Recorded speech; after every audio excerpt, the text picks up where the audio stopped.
দেশ সেবা করার মতো ধৈর্য আছে তার ভিতরে, ইনশাল্লাহ করতে পারবে। নেত্রী হলে গলা অনেক জোরে বানাইতে হবে না? বর্ষা হয়তো পলিটিক্স করবেই টুডে আর টুমরো, দেখেন। কারণ সে নেত্রী হিসাবে ভালো, তার অ্যাডমিনিস্ট্রেশন ভালো।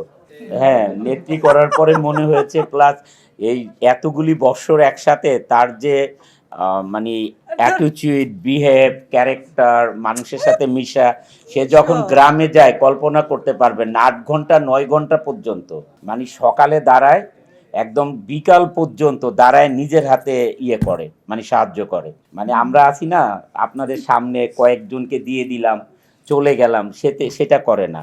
ইভেন দো স্কুলের ব্যাগ আছে না, আর বাচ্চারা নিয়ে যায়, এই ব্যাগ পিছনে নিয়ে ওইটার মধ্যে টাকা নিয়ে নিজের হাতে বিলায়, মানে নিজে 6 ঘন্টা 7 ঘন্টা 8 ঘন্টা পর্যন্ত দাঁড়ায় দাঁড়ায়।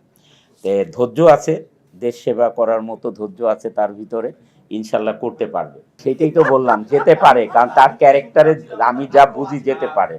নেত্রী হলে গলা অনেক জোরে বানাইতে হবে না? জি না, যখন নেত্রীদা লিডার দেখবেন তখন দেখবেন এত জোরে কথা আমি পুরো সিনেমাতেই বলিনি, মানে ঘটনাটা পুরো উল্টে যাবে যখন সিনেমা হলে যাবেন, এই আর কি। না আসলে ও মজা করে বলে, সবসময়ই বলে শুরু থেকেই, যখন থেকে নেত্রীর সিনেমার গল্প লিখে।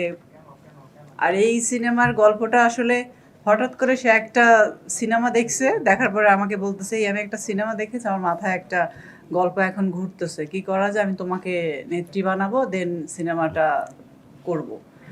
দেখি এরপরে যখন তুর্কিতে যাব তখন ওখানকার ডিরেক্টর বা যারা প্রোডাকশন হাউস আছে আরেকটা পার্টনার পেলে দেন এটা আমরা শুরু করতে পারি। ঠিক আছে, করতে পারো। তো আসলে এটা মজা করেই বলে, উনি আমার বডিগার্ড, তো সেই হিসাবে কেমন বডিগার্ড, হয়, আমি ম্যাডাম। আমার ম্যাডাম।